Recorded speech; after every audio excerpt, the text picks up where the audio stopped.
Você já sentiu que a sua existência servia apenas para facilitar a vida de outra pessoa?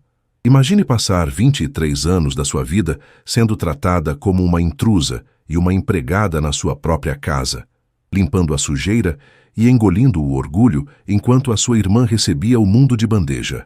Essa é a história de uma vida roubada e de uma crueldade tão enraizada que se tornou a rotina de uma casa. Mas a verdade tem uma forma impiedosa de vir à tona e, às vezes, um simples olhar treinado sobre uma fotografia de casamento é tudo o que basta para desmoronar décadas de mentiras. Prepare-se para uma jornada de humilhação, uma revelação de tirar o fôlego e uma vingança que o próprio destino fez questão de orquestrar. Antes de começarmos essa história incrível, não se esqueça de curtir o vídeo, se inscrever no canal e contar pra gente nos comentários de onde você está ouvindo essa história. O frio da Serra Fluminense tem uma maneira peculiar de penetrar nos ossos. Em Petrópolis, as manhãs costumam nascer envoltas em uma neblina espessa, mas naquele sábado, o ar parecia ainda mais pesado, quase sufocante. Eu estava de pé desde as 4 da madrugada. O piso de lajota fria da área de serviço enviava choques térmicos pelos meus pés descalços, enquanto eu esfregava o chão com uma mistura cáustica de água sanitária e desinfetante de lavanda. Aquele cheiro químico, ardido e persistente, era o perfume inconfundível da minha vida. Minhas mãos, permanentemente ásperas e com dolorosas rachaduras nas pontas dos dedos, contrastavam violentamente com o que a sociedade esperava de uma jovem de 23 anos. Mas eu nunca tive a chance de ser uma jovem comum. Eu era Clarice, o erro crônico, a sombra perpétua, a serva humilhada da respeitada família Fontenelle. Naquela mesma mansão imponente, no andar de cima, dormia Isadora, minha irmã, a princesa herdeira de um império construído sobre aparências e mentiras. Enquanto o meu quarto era um cubículo úmido nos fundos, apertado ao lado da despensa de alimentos, o dela era uma suíte master opulenta, com vista panorâmica para os luxuosos jardins de inverno. A disparidade entre nós não era apenas financeira ou estrutural, era uma crueldade, metódica, friamente cultivada dia após dia. Desde que comecei a entender o mundo ao meu redor, minhas memórias mais lúcidas são compostas inteiramente por esfregões imundos, panelas de ferro ferventes que queimavam meus antebraços, e o som metálico e estridente da campainha que eles instalavam apenas para me convocar ao trabalho. Lembro-me claramente de uma tarde fria, quando tínhamos apenas 10 anos. Isadora, num acesso de raiva infantil, te havia quebrado um vaso de cristal caríssimo no centro da sala de estar. Quando nossa mãe, Valéria, entrou correndo, desesperada ao ouvir o estrondo ensurdecedor, Isadora não hesitou. Ela apontou o dedo gordinho na minha direção e começou a chorar falsamente. Eu não tentei me defender ou explicar a verdade. No fundo, eu já sabia que seria inútil. Valéria caminhou até mim e me segurou pelo braço esquerdo com tanta fúria que as pedras, afiadas dos seus anéis de ouro maciço, ficaram cravadas na minha pele, deixando hematomas visíveis por semanas. Foi nessa mesma tarde, enquanto eu recolhia os cacos de vidro de joelhos, sangrando silenciosamente os dedos no tapete persa, que ouvi a sentença que definiria o resto da minha trágica existência. Meu pai, Humberto, observava toda a cena encostado no batente da porta de carvalho, balançando lentamente as pedras de gelo em seu copo de uísque importado. "Não chore, garota", ele disse com a voz embriagada, arrastada e desprovida de qualquer traço de empatia humana. "O mundo precisa de um equilíbrio natural, Clarice. Entenda isso de uma vez por todas. Algumas crianças nascem brilhantes, feitas para comandar e brilhar, e outras, outras nascem com o único propósito de servir. Aceite o seu lugar inferior e a sua vida será muito menos dolorosa." E eu acabei aceitando. Aquele fatídico sábado, porém, não era um dia qualquer na nossa rotina opressora. Era o aguardado dia do casamento de Isadora. A casa inteira exalava o cheiro de lírios brancos importados e o perfume adocicado e enjoativo que ela insistia em usar. O silêncio sepulcral da madrugada foi quebrado pelo som afiado de saltos à agulha batendo no assoalho de madeira de lei. Era Valéria, patrulhando a casa. Ela invadiu a cozinha, vestindo um robe de seda esmeralda, com os cabelos já perfeitamente escovados pelo cabeleireiro particular. Clarice, o café da manhã da sua irmã já está na bandeja de prata? Ela perguntou, a voz cortante e impaciente como vidro quebrado. Sim, senhora, respondi imediatamente, secando as mãos no meu avental de algodão desbotado.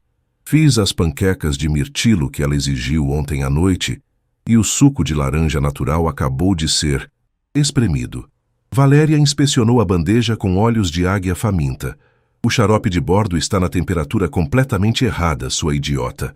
Aqueça por mais exatos 15 segundos e, pelo amor de Deus, olhe para o seu estado deplorável.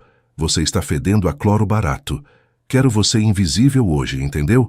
Ninguém da tradicional família do Cássio precisa saber dos nossos vergonhosos problemas internos.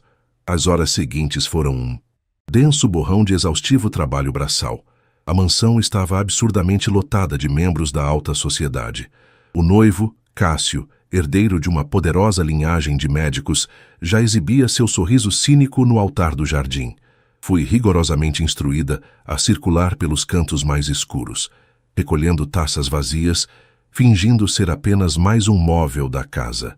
Durante a sessão de fotos perto da grande lareira, o pai de Cássio, o severo doutor, Vicente, ajustava sua câmera analógica Leica. Num infeliz descuido provocado pelo esbarrão de um garçom, a pesada bandeja de prata escorregou das minhas mãos.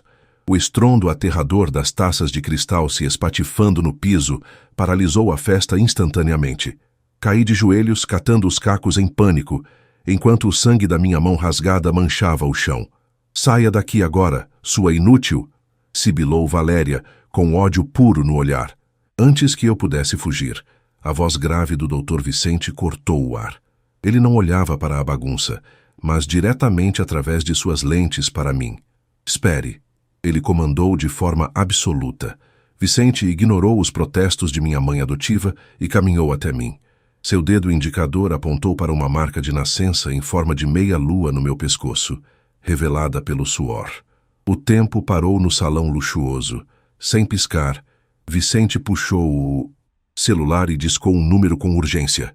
Preparem o laboratório, ordenou no telefone, com a voz embargada por um choque monumental.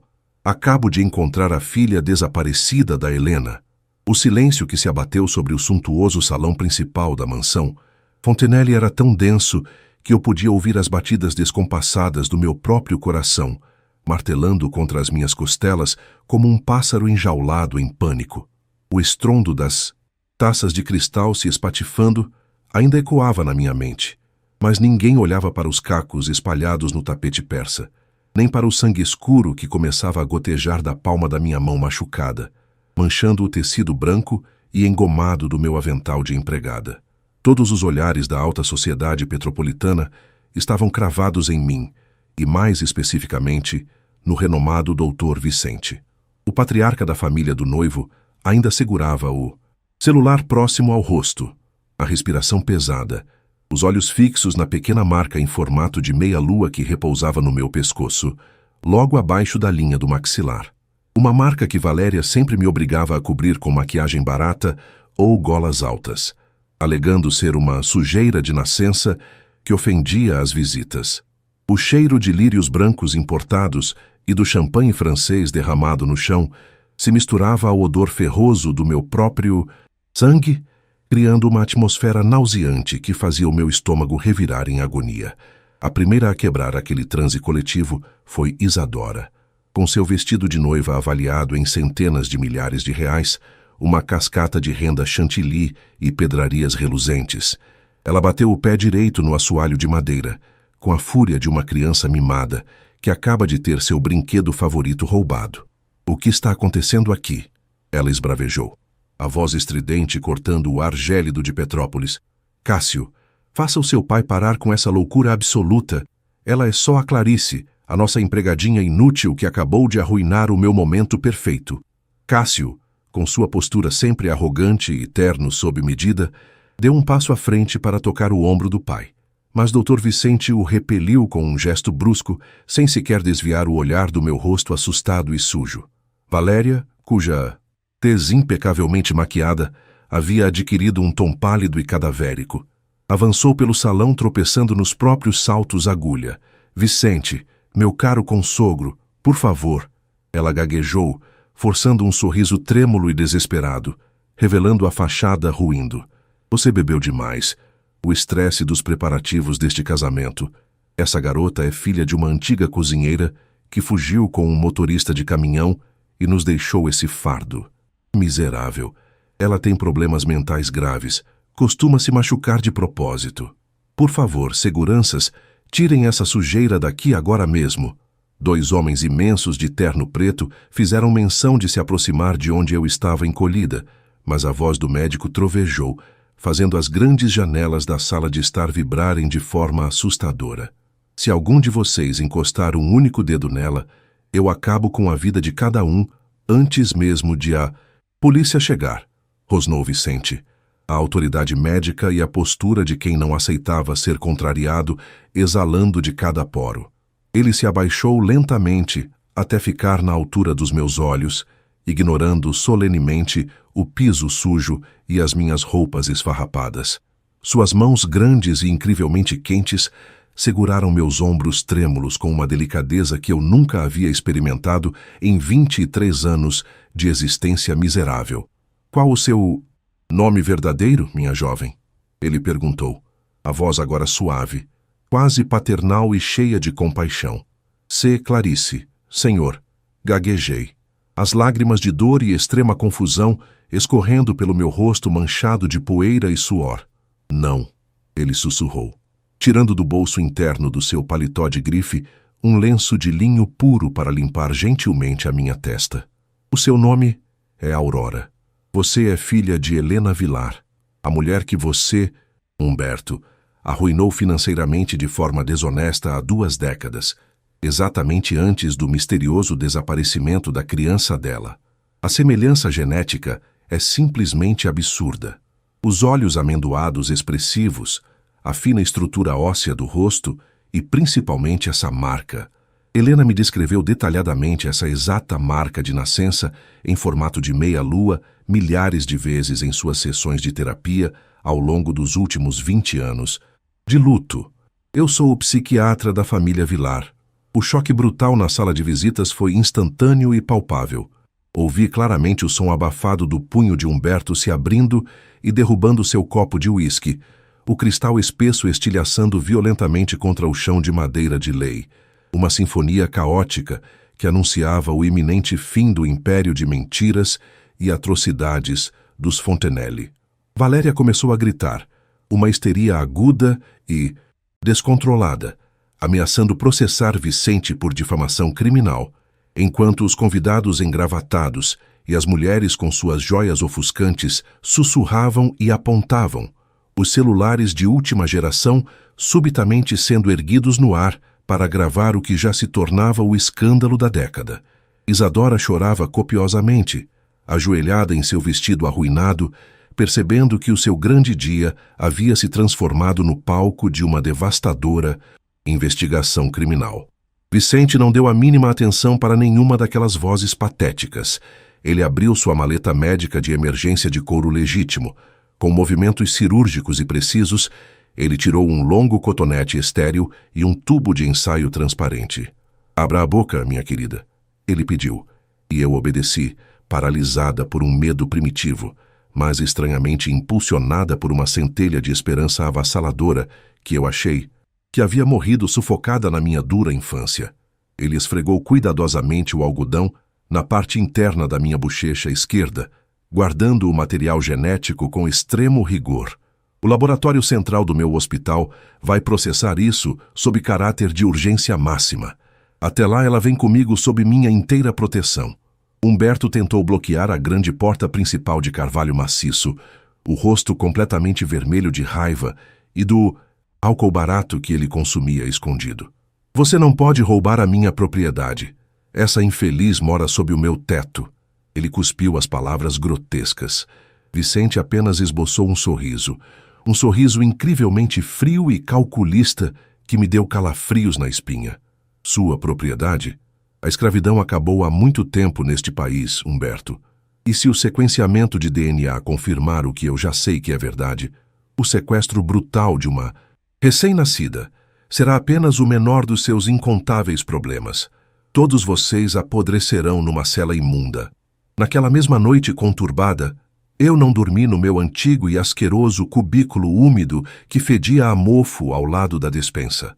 O patriarca da família do noivo cancelou sumariamente o casamento do filho e me levou direto para a ala VIP do seu hospital particular, na agitada capital do Rio de Janeiro. Fui cuidadosamente instalada num quarto de paredes impecavelmente brancas, perfeitamente esterilizado e seguro, com lençóis de um algodão egípcio tão extremamente macio e aconchegante que a minha pele permanentemente áspera parecia ofender o tecido nobre a cada movimento. Uma enfermeira muito gentil tratou meticulosamente os profundos cortes de vidro nas palmas das minhas mãos feridas, aplicando pomadas curativas importadas que cheiravam intensamente a camomila e a um inexplorado alívio, enquanto eu olhava fixamente para o teto iluminado, sem conseguir sequer começar a processar a completa imensidão daquela noite que alterou o universo. Durante 3 longos e torturantes dias, que pareceram durar anos inteiros, fiquei trancada naquele quarto isolado, com o estômago vazio revirando angustiadamente a cada vez que a maçaneta de metal da porta ensaiava girar. O medo absurdo e constante de que tudo não passasse de um cruel e elaborado mal-entendido da minha mente doente, um delírio coletivo gerado pelo cansaço extremo, me assombrava durante todas as noites insones. E se os resultados mostrassem que eu era apenas a Clarice, a órfã eternamente inútil, o erro crônico da sociedade? Eu fechava meus olhos pesados e tentava de todas as formas imaginar o rosto materno dessa tal Helena Vilar. Seria ela fisicamente parecida comigo? Ela teria realmente passado todos esses 23 anos me procurando sem descanso? O peso esmagador daquelas 2 infelizes décadas de abusos verbais diários, de panelas de ferro ferventes e esfregões encharcados de imundície, parecia de repente esmagar meu peito cansado com a brutal força gravitacional de um pesado bloco de concreto desabando. Até que, finalmente, na fria manhã do 4º dia de espera angustiante, a porta deslizante do quarto hospitalar se abriu de forma lenta e barulhenta. Vicente não estava sozinho desta vez. Ao lado dele, fisicamente amparada por um enfermeiro forte, estava uma mulher elegantíssima, de cabelos levemente grisalhos, meticulosamente alinhados num corte clássico, usando um tailleur de alfaiataria escura e ostentando olhos amendoados que estavam inchados e profundamente vermelhos de tanto chorar copiosamente. Ela segurava um pesado envelope de papel pardo com as 2 mãos trêmulas, o brilhante selo de segurança do moderno laboratório genético visivelmente rompido no topo. O cheiro nítido e inconfundível de chuva fresca de verão invadiu o quarto através da janela de vidro recém-entreaberta, lavando a tensão do ambiente. Ela deu um passo hesitante e cambaleante na minha direção, os lábios ressecados tremendo violentamente antes de conseguir pronunciar, com a voz embargada pelas lágrimas represadas, as definitivas palavras que iriam reescrever o meu tortuoso destino para todo o sempre. Aurora, a voz da mulher falhou, um sussurro rouco e carregado de 2 décadas de um sofrimento incalculável. Minha pequena Aurora, 99,9%. O envelope pardo escorregou das mãos trêmulas de Helena Vilar, espalhando as folhas com o timbre oficial do laboratório pelo piso de linóleo branco do quarto de hospital. O som, sutil do papel tocando o chão frio, foi a única coisa que quebrou o silêncio denso e elétrico daquele instante. Tentei me levantar da cama hospitalar, mas minhas pernas fraquejaram, dominadas por um torpor repentino. Helena não hesitou. Ela se jogou de joelhos ao lado do meu leito e envolveu o meu corpo frágil num abraço tão desesperado, tão visceralmente protetor, que o ar fugiu dos meus pulmões. O cheiro dela não era o perfume sintético e enjoativo de Valéria, mas uma fragrância suave de jasmim e lavanda, misturada com o aroma salgado das lágrimas, que agora ensopavam a gola da minha camisola de algodão. Eu nunca parei de procurar por você, Nem um dia, nem uma hora. Meu coração de mãe sempre soube que você respirava sob o mesmo céu que eu. Ela chorava copiosamente, beijando o topo da minha cabeça, os meus ombros encolhidos e a marca de nascença em formato de meia-lua. No meu pescoço, o estigma que os Fontenelle me obrigaram a esconder.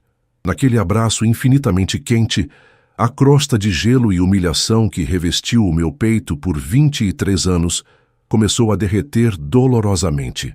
Eu não era Clarice, a órfã amaldiçoada. Eu era Aurora. Eu tinha uma mãe.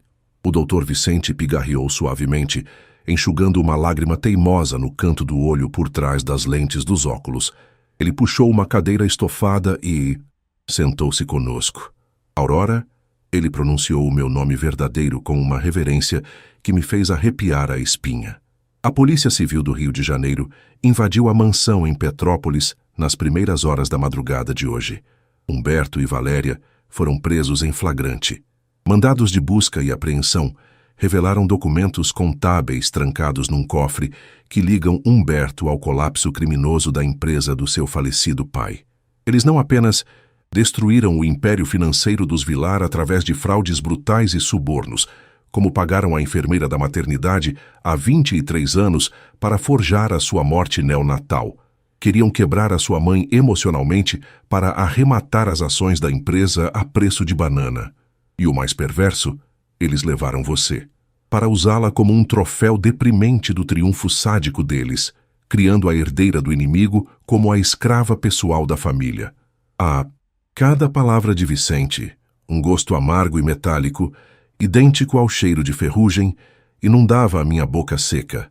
Lembrei das madrugadas lavando escadarias, das queimaduras crônicas nas mãos, esfregando os fornos industriais para os banquetes de Isadora, dos tapas no rosto que Valéria me desferia.